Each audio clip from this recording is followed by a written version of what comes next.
Hello and welcome to the Tillage Edge with me, Michael Hennessy. This is your regular update for all your tillage news and advice. The European crops are critical to the world harvest, and the progress of these crops are keenly watched by grain traders across the world. Poland is a powerhouse of cereal production within Europe, and the production from Poland can often give an indication of how crops are progressing across the continent. Poland borders both Belarus and Ukraine, and with the country hosting huge numbers of refugees, the country is also on high alert given the war at its border. In this podcast, we catch up with Tim Bergin, who's a Dubliner farming in North Poland, to see what his crops are like on his farm and the surrounding region, and how or if the conflict has touched his farm. Tim, a lot has changed since last we spoke with the conflict in Ukraine, which has huge effects on many areas around farming. But firstly, we might just talk about the effects on you, your family, or on your business. It's having many effects. Nothing terribly problematic, but many effects. On the agriculture side of the business, obviously fertilizer is the big it's the big effect.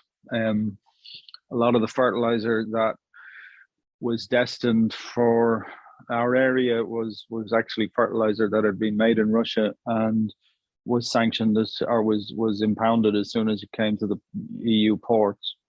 So that was one effect. Prices are a big part of it as well. Prices had been falling a little in the last 2 to 3 weeks, but then yesterday Russia said it's not going to supply Poland with gas anymore. So I assume that today the price of fertilizer goes back up again. And in terms of kind of people, obviously Poland have taken a huge amount of refugees, into the country. Yeah. Have they spilled across towards your area? Or maybe you might, for listeners, describe just a little bit how far away you are from, if you like, Ukraine. So the farms are located 1,000 kilometers from the Ukraine border. Maybe a little bit more, 1,020, 1,030 kilometers from the Ukrainian border by road. The area that we live in it's like the rest of Poland. There's just lots of Ukrainians. I believe the number is 3 million at this point. That Poland has taken 3 million Ukrainians. On top of probably at least 1.5 million who were here already. So everywhere you go, there are just Ukrainians. In the shops, on the streets, there's Ukrainians everywhere. Is that putting pressure on services to the way not at all. No. Okay. It looks like there's more people on the buses than normal. You see more people at bus stops. Certainly in the shops, you notice the Ukrainians in the shops because they speak a different language. But no, I think Poland has handled it very well. It doesn't really. It's been handled brilliantly, actually. Yeah, I suppose we do forget Poland is a very big country in comparison to Ireland. As you mentioned, yeah. 1,000 kilometers from the border, Europe towards the Baltic Sea, and obviously it's kind of down around the corner a bit, so it's a long ways away. Yeah, but it's been done in a very low key way. But yet it's been done. I don't know. The Ukrainians come in here. I think within 72 hours they have a tax number and they can go straight to work. So, accommodation is provided for them if they don't have accommodation. And from your point of view, do you employ enough people where you might be employing some Ukrainians as well, Tim, or not so much? Just so the type of work we do, we're not allowed to employ Ukrainians. On the construction side, on the services side, we can't employ Ukrainians. We can employ them on the farm, but currently we don't have any. It's not really of any benefit to agriculture having more Ukrainians here at the moment because it's mostly basically all the men of fighting age are back in Ukraine, and those would have been the people who traditionally would have been tractor operators and things like that. So I've even heard certain farms around here have lost their workforces because the migrant workers went back to Ukraine. Yeah, we had something similar here in Ireland where certainly would have people working in various different jobs, including meat factories and various other different things have ended back up in Ukraine. So similar here as well. Yeah. We might maybe just go on a little bit. You mentioned fertilizer supply and that there was a big effect on that in terms of coming in and being impounded in the port. How has that affected your business in terms of trying to source fertilizers Did you get everything that you wanted for this year? Yeah. I mean, I haven't heard of anyone who hasn't been able to get fertilizer. You just have to pay for it. There's no examples of people not getting fertilizer. It's just it's the cost of it. Yeah. And in terms of that cost, has that influenced your decisions in terms of the amount that you might apply to various different crops, or indeed the mix of crops that you're after putting in this spring? No, it didn't. It didn't influence it. That's actually more being influenced by the weather than anything else. We're at the moment we only have 2/3 of the nitrogen applied. We didn't apply any more because there just hasn't been any rain. So we've switched to liquid nitrogen. We're applying liquid nitrogen, but not big doses of it. I think we're applying 30 kilos a hectare of liquid nitrogen at the moment. So if you can remind me just in terms of the crop mix that you have, would it be right in saying that a good bit of the wheat that you produce would be bread making wheat, so you're kind of looking for that high protein? The wheat you would always target it for the bread market, but it doesn't always make it. And in terms of nitrogen, then what would your typical application of nitrogen be to those crops in, say, a year where you're expecting a fairly decent yield? And maybe we'll come back then to how much you're going to target for this year. So winter wheat, you would target 180 kilos of nitrogen, which would be 150 applied, before first node, and 30 kilos then applied at heading, at the point that the head comes out. And for oilseed rape, the application is around 220 kilos. But this year, on the oilseed rape, I think we've only got 140 kilos out so far. And I'm not even sure that we'll spread anymore because there's no rain on the forecast. Really? Okay, right. The only thing is, no, they're backward. The crops are pretty backward. So the rape it's just ready to start flowering. Oh, right. God, that would be a long ways back, right? Yeah. It's the whole of Europe is kind of backwards this year. It was a long, cold kind of winter and a spring that didn't really materialize. It just stayed cold all the time. And when you're looking, just sticking with the fertilizer, we'll finish out that one first. When you're looking at the fertilizers going forward, and to a degree, they don't look like they're going to drop a huge amount in the near future, at least anyway. Are you looking at that with an eye to, God, what will I do? Will I change my cropping, or will you largely stay the same, take the gamble and see what way it goes?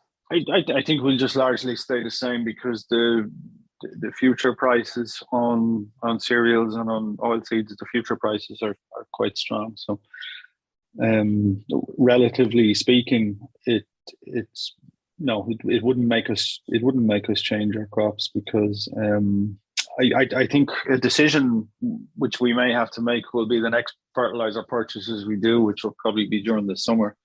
We'll probably lock some crop sales at the same time to hedge that cost increase, And that will that be the first time you will go into the market for the 23 harvest? For 23 harvest, yeah. No, it would be the first time, yeah. Okay. And did you manage, Tim? Did you manage to get any of the rising prices in terms of stored grain from the 2021 harvest into 2022? Did you manage to no, any of that? No, we don't. Traditionally, we don't store grain, or we don't store a lot. So yeah, the prices were okay in the autumn when we were selling, in the early part of the winter they were okay, but obviously they increased a lot since Christmas. But we traditionally don't carry into the spring, and I'm not even sure that we'll do that this year. I think I expect the harvest prices will be quite good.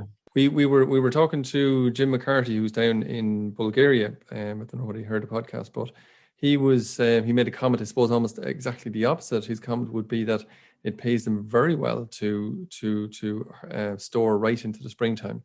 So I presume then that your harvest prices or the prices in around harvest are good enough that it doesn't really pay you in your circumstances.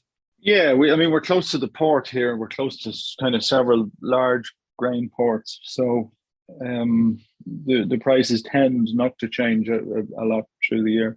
Obviously last year they did, but in general, if you look over the last 15 years, no, they hardly went up at all from harvest to following spring. So it wouldn't be traditional that the prices would rise here. around your area, would that be kind of fairly typical in terms of, I suppose maybe two ends of it here, just asking you the overall question, just in terms of what farmers are doing typically around your nitrogen application or their nitrogen applications and their crop mixes, but also in terms of how they manage their grain sales? You have a similar policy to your neighbours? Yeah. I think it would be broadly similar. I heard that some of the farmers had forward sold their crops for this harvest. We didn't do it yet. But some guys, when they were buying their fertilizer, I think they forward sold some crop as well at the same time. And for this harvest coming up, have you everything in the ground at the moment? All your potatoes in, and obviously your cereals, I presume, are in, but have you everything planted? No, we're just planting at the moment. We're not. This is kind of normal planting time at the moment, so we plant for the next 2 weeks. I think we wouldn't have planted earlier because the soil temperatures were too low, and we were getting down to -1, -2 at night. And what's left to plant, Tim? Potatoes, and we may put some maize in, or we may put some peas in. We've 50 hectares of that we haven't allocated yet for crop. We were thinking maize, or we'll put peas in. We're not sure. We'll make that decision next week. And so, in terms of the weather problems you're talking about, is it more so, like you were saying, it's a cold spring and things haven't got going? And what's the position with moisture? Did you have a relatively dry winter time, or what way are the reserves there? The winter was quite wet, but then the spring it dried up about 4 weeks ago. So I think we're 5 weeks now without rain. We're around about 5 weeks without rain. And temperatures not really, going up to 15, 16 during the day, and then dropping at night down to quite close to zero.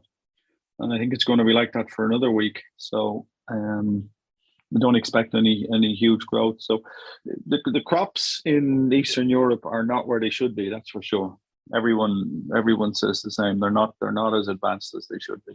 So I remember you saying the last time we were talking, probably somewhere this time last year, that if they're not at that nice development stage, when weather does take off, it tends to be a bit of a race to the end, and it's a bit yield limiting. Is that the way it works out? Yeah, for sure it'll be yield limiting. There's no doubt about that. I think just from me looking at the crops, I think we've lost 3 weeks. I think we've lost 3 weeks growth. Okay. And how far do you think that extends, Tim, across? Is it all the way across down through Poland, or does it go a little bit further across into Germany, or where does it go to? It definitely is all of northern Germany, that's for sure. All of northern Germany and all of northern Poland. I think central and southern Poland are getting a lot of rain. And then when you go south, you go into Slovakia and Hungary, Austria, they're deficient in rain as well. So I think it's just a band that kind of going across center of Central Europe is getting enough water, but north and south is not getting enough. A bit worrying. So in terms of the harvest is coming up along. So I presume then, or could I presume then, with the likes of your crops that are in the ground and growing, in terms of the progression of those, they're fairly disease free from that point of view, are they? Yeah, we haven't applied any fungicides, and we'll start next week. Okay, and you would be applying some on a precautionary basis anyway, would you? Yeah. I don't know. We might just use